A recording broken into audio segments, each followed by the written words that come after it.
अभी वो एनडीए में हैं।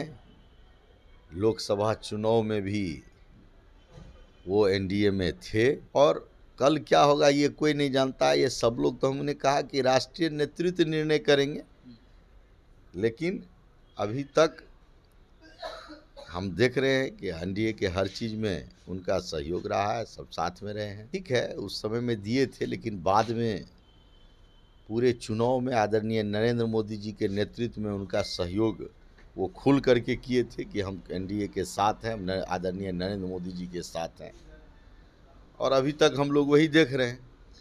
आगे क्या होगा इसको कोई नहीं जानता। महागठबंधन को वोट देने के बाद उसका परिणाम को वहाँ की जनता ने भुगत चुका कि किस प्रकार से महागठबंधन के लोग का जो सोच है शुरू से रहा है, आज तक उसका सोच बदला नहीं है। नमस्कार, स्वागत है आपका लाइव बिहार में। मैं आपके साथ संजीव सिंह। कि लोकसभा चुनाव के बाद खाली हुए बिहार विधानसभा की 4 सीट पर उपचुनाव होने हैं, जिसको लेकर के तमाम जो पार्टियां हैं वो तैयारी कर रही है। बीजेपी की अगर बात करें तो बीजेपी 2 सीट पर चुनाव लड़ने जा रही है, और एनडीए की बात करें तो एनडीए 4 सीट में से 1 सीट जीतन राम मांझी और 1 सीट जो है जेडीयू के खाते से गई है।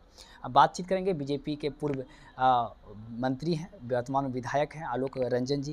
क्या कहेंगे, कैसी तैयारी है आप लोग की? देखिए, बिहार में की जनता एनडीए के पक्ष में शुरू से रहा है। आज बिहार में एनडीए का लगभग 18-20 वर्षों से बिहार में एनडीए की सरकार है। बिहार की जनता ने 2005 से पूर्व की सरकार को देखा है, जिस सरकार में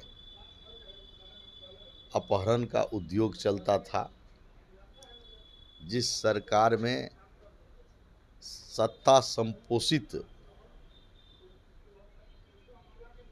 लूट हत्या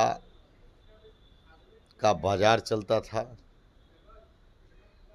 और बिहार के लोग पलायन कर रहे थे, उससे बाहर निकाल करके बिहार की जनता ने 2005 में एनडीए की सरकार बनाई, और वह एनडीए की सरकार लगातार बिहार का विकास कर रहा है।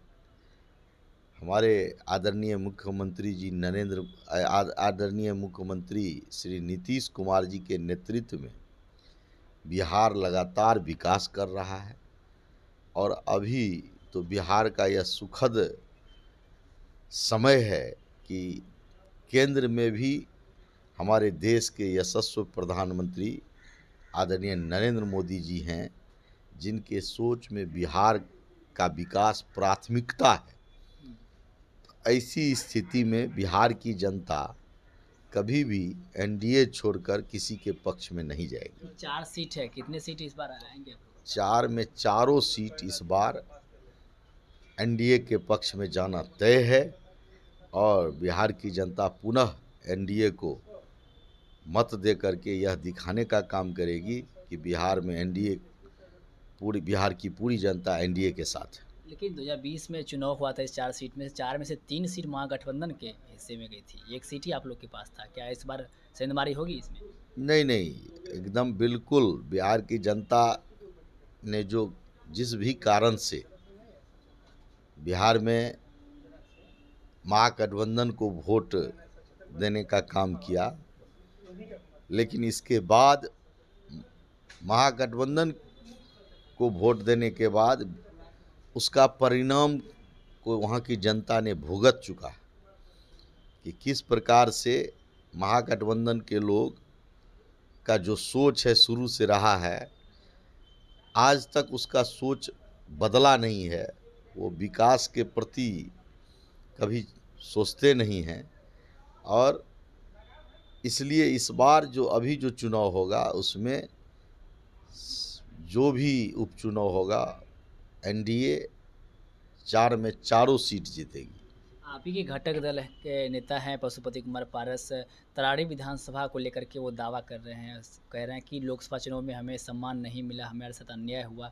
तराड़ी विधानसभा की सीट मांग रहे हैं, मिलेगा सम्मान? देखिए, हमारा कहना है, ये तो हमारे सभी एनडीए के राष्ट्रीय नेतृत्व बैठ करके तय करेंगे और सब लोगों को अपनी बात कहना, अपनी मांग रखना, ये लोग रखते ही हैं और रखना भी चाहिए। लेकिन जो निर्णय होगा वो सारे राष्ट्रीय नेतृत्व बैठेंगे और जो बिहार के हित में और ख़ास करके सीट जीतने के हित में जो भी निर्णय लेंगे वह निर्णय सबको मान्य होगा। एक बैठक की है पशुपति कुमार पारस से और उन्होंने कहा है कि 243 सीट पर हम लोग तैयारी कर रहे हैं, अगर इस बार मान सम्मान नहीं मिला तो अकेले चुनाव लड़ेंगे 243 सीट पर। कितनी चुनौती होगी? नहीं, देखिए, हम इस पर कुछ भी कहना हमारे लिए उचित नहीं है।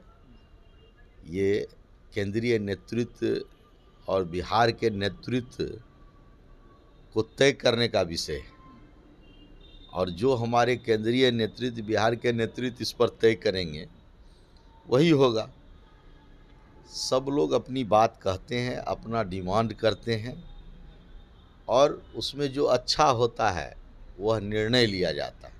लोजपा रामविलास के प्रदेश अध्यक्ष राजू तिवारी कह रहे हैं कि हम पशुपति कुमार पारस को एनडीए का हिस्सा मानवे नहीं करते हैं, क्योंकि जिस प्रकार से चुनाव भी नहीं लड़े थे और जब हमको 5 सीट मिला था तो वो बोले थे कि हम 5 सीट पर हम जो है अकेले चुनाव लड़ेंगे, लेकिन वो चुनाव भी नहीं लड़े और जो लगातार परिस्थिति बन रही है, जिस प्रकार से वो बयान दे रहे हैं, साफ जाहिर होता है कि वो एनडीए का हिस्सा है ही नहीं और वो मानते भी नहीं हैं।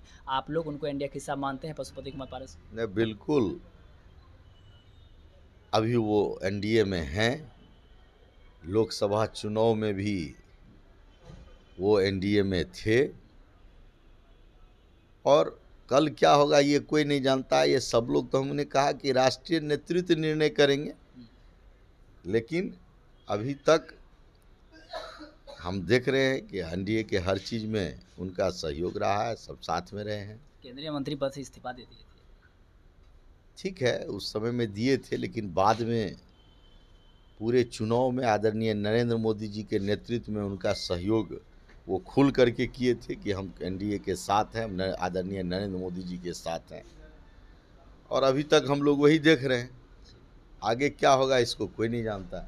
बहुत बहुत धन्यवाद। बात करेंगे तो हमारे साथ बात करते पूर्व मंत्री आलोक रंजन ने साफ तौर पे कहा कि पशुपति कुमार पारस अभी एनडीए के हिस्सा हैं और लोकसभा चुनाव में भी उन्होंने मदद की थी, सहयोग की थी। हालांकि कौन क्या बोले उस पर ज़्यादा कुछ नहीं बोले हैं और शीर्ष नेतृत्व पर बात छोड़े हैं कि उपचुनाव में जो है तमाम जो तैयारियां हैं उसको लेकर के हमने बातचीत की है और आगे की रणनीति को लेकर के बातचीत की है। तो साफ तौर पर कहा कि प्रधानमंत्री मोदी और नीतीश कुमार के कार्यों से सभी लोग खुश हैं और हमारे हित में निर्णय आएगा और सतत चारों सीट पर दावेदारी किया कि चारों सीट हम लोग जीतने का काम करेंगे। क्या कुछ कर रहे थे आप भी सुन रहे थे, आप अपनी राय प्रतिक्रिया कमेंट बॉक्स के माध्यम से दे सकते हैं। देखते लाइव बिहार। बहुत बहुत धन्यवाद।